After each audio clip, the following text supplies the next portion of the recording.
Good evening and welcome back to Sports Talk ATL. I am Chase Earl, joined by Alex Lord and Miles Garrett of Fox 5. Miles, you were there yesterday. What was the temperature like in the locker room? I know obviously all the questions coming after a horrid loss, 9-7. There was nothing good about it, very much like the weather at the game yesterday. What was the temperature like? Arthur Smith, what's your feeling on this moving forward? Because I feel like this is the first time all season there's legitimate questions. Will he be the coach next year? Obviously, Desmond Ridder probably leaning towards not being the quarterback in 2024 after what he did in that game, essentially game-sealing interception that cost the Falcons the game. What was the temperature like in the locker room after the loss yesterday?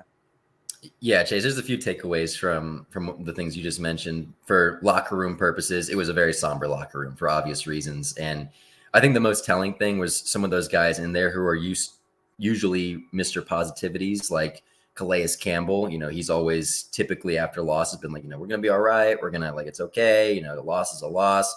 This was sort of the first time I saw Calais be like, I don't know what the deal is, just how do we figure this thing out? I mean, AJ Terrell, he didn't cry, but you could see tears in his eyes. It was a pretty emotional locker room. I tried talking to Kyle Pitts. He didn't want to talk. Jonnu Smith, I thought, gave the best answers really, because that's been kind of the theme of this season. You talk to the Falcons and it's been, consistency obviously has been the problem, because one week they'll look really good and then the next week they'll look really bad, or they'll have really good plays and then you'll just have your puzzling plays. Jonnu basically told me rather, that, they know that what they sound like in these interviews, that hey, we know that we're coming out being like, we've got the good team, we've got the right guys. It's he's like, it's not working.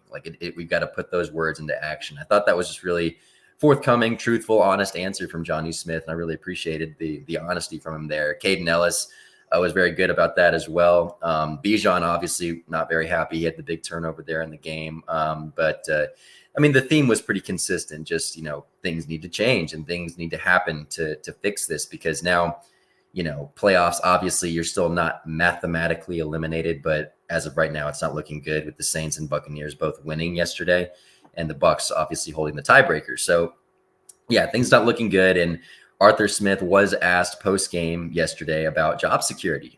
Ken Segura of the AJC asked him about it, and what gives you the confidence that you are the right guy for this team going forward? And, Arthur Smith has to defend himself in that regard. He says, I have a lot of faith in myself, a lot of self-belief, but yeah, you're right. This is the first time that has really come into question. There were reports, I don't know the validity of it, but there were reports earlier in this week that Arthur Smith's job would be safe, barring a late season collapse.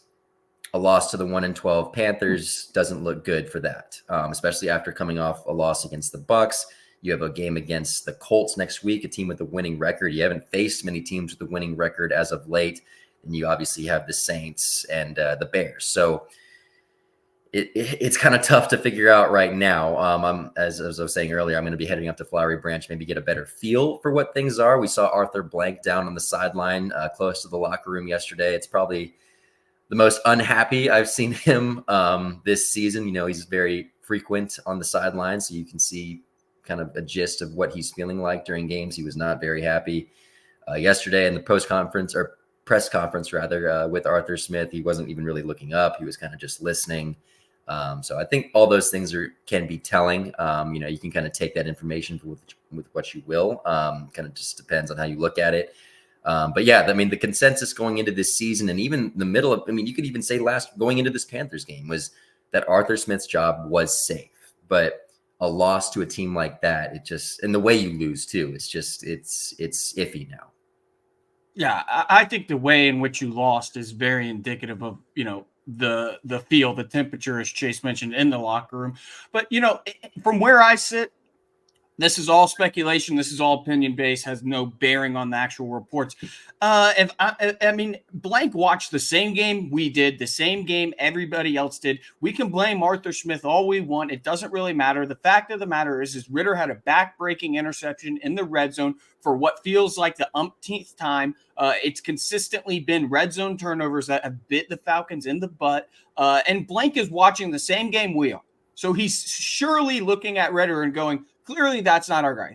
Those are my feelings. Now, yeah, Ridder might not be the guy, but also I don't know. And Arthur Smith did hitch his wagon to him. So he is, he deserves that blame. But also, Blank's probably thinking in his head, talking about job security, is I'd like to see Arthur Smith with a competent quarterback. I mean, is that crazy to suggest? I get fans are probably tired of the shtick, the Arthur Smith shtick. But I mean, let's not put this loss solely at the feet of Arthur Smith, because I mean, it's still Desmond Ridder out there making the same mistakes he did even into week 1. It's the same mistakes over and over and over again. Yeah, I mean, that's basically exactly what I was going to say. That point you made is that, yes, Desmond is the one making the mistakes, but at the end of the day, Arthur did hitch his wagon to him. This entire front office did. I mean, preseason, Arthur Blank even said, we have faith that he is going to be our franchise quarterback going forward. Now, I think that if that didn't happen, if you didn't hitch that wagon, if you were just like, hey, we're just going to ride it out with Dez and kind of see where it goes, I think maybe it wouldn't be as bad. But the fact, like you said, that they hitched their wagon to Dez and is like, hey, this is our guy. We believe he's our guy. We're going to put him back out there thinking he's fixed these mistakes, and these mistakes keep happening.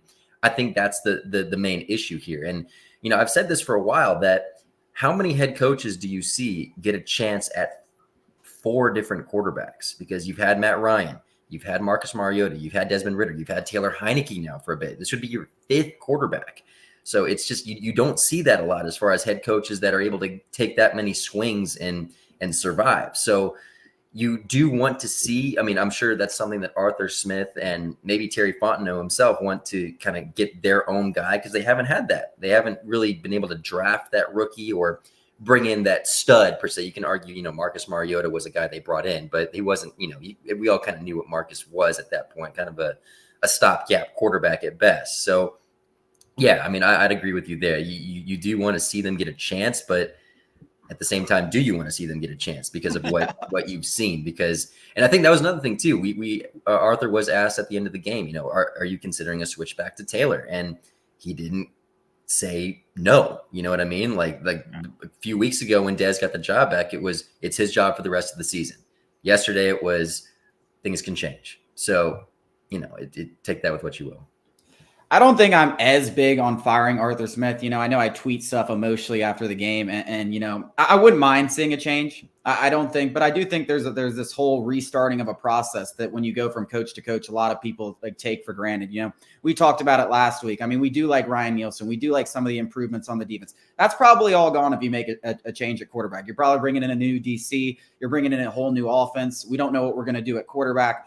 I don't necessarily think Arthur Smith has to be fired, but when you look at how he lost yesterday, and then you look at this remaining schedule, it's not like these are world beaters, but name a game over the last 3 that they're going to be favored in. They're not going to be favored on the road against the Bears that are playing a lot better football, especially on the defensive side of the ball. Justin Fields is obviously a better quarterback than Desmond Ridder. They're not going to be favored on the road against the Saints, and they're not going to be favored at home against the Colts. It might be a close line, a pick 'em, but they're not going to be favored in that game either. So I don't know. They could easily end this season 0-5 with a worse record than they did last year. We all talked about the improvements, and there have been improvements, but the record hasn't improved. A lot of that does fall on Arthur Smith, and I do think Desmond Ridder is the one guy that has to go. Now, I'm not even saying that he has to go off the team. I think he'd be a good backup for the Falcons, but at the end of the day, they got to get a new starting quarterback. That's never been more clear. I mean, we've said this for 6 weeks, Alex. We've probably said it since the beginning of the season, but now that's as clear as day. Arthur Smith, I don't know what his job security is like. I'm not necessarily like, you got to fire this guy, but at the end of the day, he could go 0-5 to end the season. He very easily could go 0-5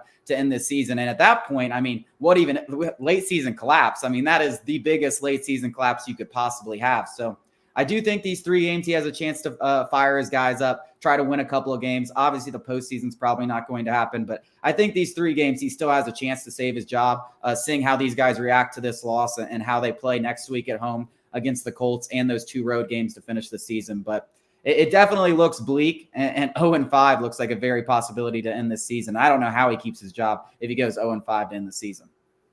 Yeah, no, it wouldn't look good. And I mean, as we've been saying this entire time, it's not the losses, it's the way you're losing these games. Like Arthur's, and again, I feel like if Arthur isn't fired, Arthur Blank will be expecting some wholesale changes. Like I don't expect Dave Ragone to be back if Arthur Smith does keep his job. I think they'll try and bring in, because that's usually what happens, right? I mean, the same thing happened with Dan Quinn.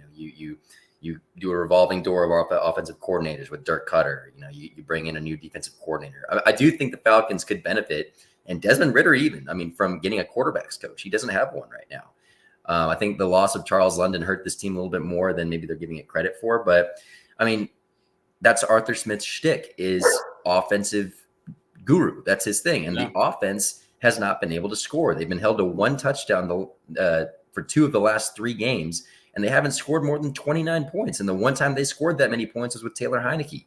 So, that's your bread and butter. You can say the defense lost you the past couple games because of that last drive, but the defense has kept you in all of these games. You can say, yes, the defense did end it at the end, but it's up to the offense here. The offense can't score. And with that amount of talent on offense, it's just puzzling that you can't make anything work with that. And that was supposed to be the shtick with this regime, is that, okay, just get the players in, wait till this cap space stuff is done. And now you have Kyle Pitts, Drake London, Bijan Robinson, Tyler Algier. The list goes on and on. We talked about it all year, and they just haven't been able to make it work.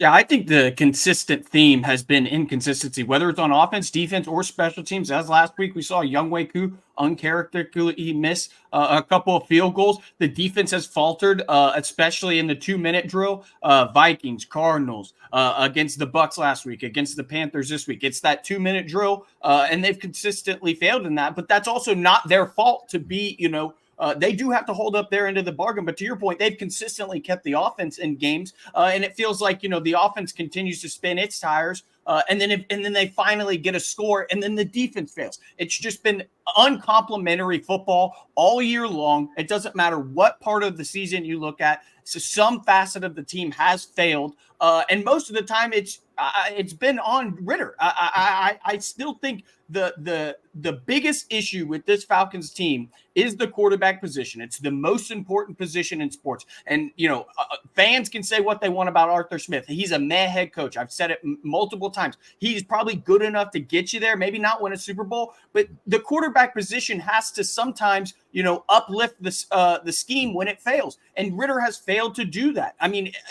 There's no question in my mind he is not going to be the starting quarterback next year. And regardless of what some dummy on Twitter says about, the offensive line failing him, the weapons failing him, the head coach failing him, eventually you have to overcome circumstances if you want to be a franchise quarterback in this league. That's the facts.